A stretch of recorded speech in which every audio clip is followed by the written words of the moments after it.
പുണ്യദർശനം പുഷ്പവിഹാർ ക്ഷേത്രത്തെക്കുറിച്ചുള്ള ഒരു കീർത്തനമാണ്. അവിടെ വെച്ച് ഞാൻ 2004 ഒരു പുസ്തകം പ്രകാശനം ചെയ്തിരുന്നു. പുണ്യദർശനം പുഷ്പവിഹാർ ക്ഷേത്ര മാഹാത്മ്യം. അതിൽ ഇല്ലാത്ത ഒരു കവിതയാണ്.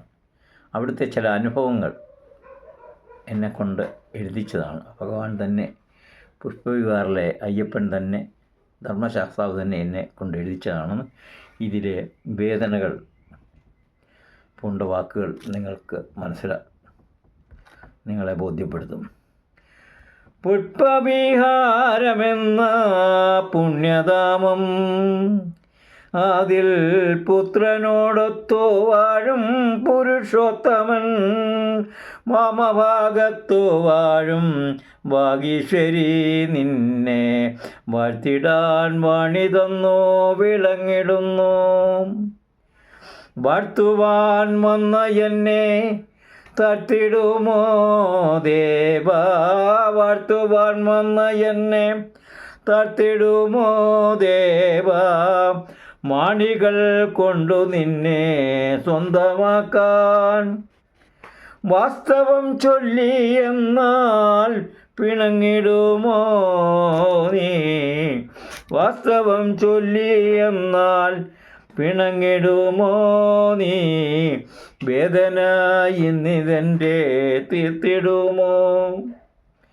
വാക്കിനതീതമാണ് നിന്റെ തത്വം, വേദാന്തസാരമാണ് നിന്റെ തത്വം. വാക്കിനതീതമാണ് നിന്റെ തേജസ്, ഇന്നും വേദാന്തസാരമാണ് നിന്റെ തത്വം. തത്വമസി എന്നു ചൊല്ലിടുന്നു നിന്നെ സത്തുക്കളെന്നുമെന്നും വാഴ്ത്തിടുന്നു. തത്വമസി എന്നു ചൊല്ലിടുന്നു, സത്തുക്കളെന്നുമെന്നും തേടിടുന്നു. ഉള്ളിൽ വസിച്ചിടുന്നു, വിശ്വം നിറഞ്ഞിടുന്നു.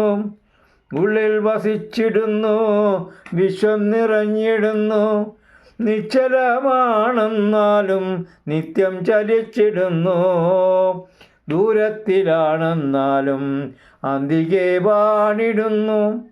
തത്വം ഗ്രഹിച്ചിടുവോർ നിന്നിൽ ലയിച്ചിടുന്നു. പുഷ്പവിഹാരമെന്ന പുണ്യധാമം, അതിൽ പുത്രനോടൊത്തു വാഴും പരമേശ്വരൻ.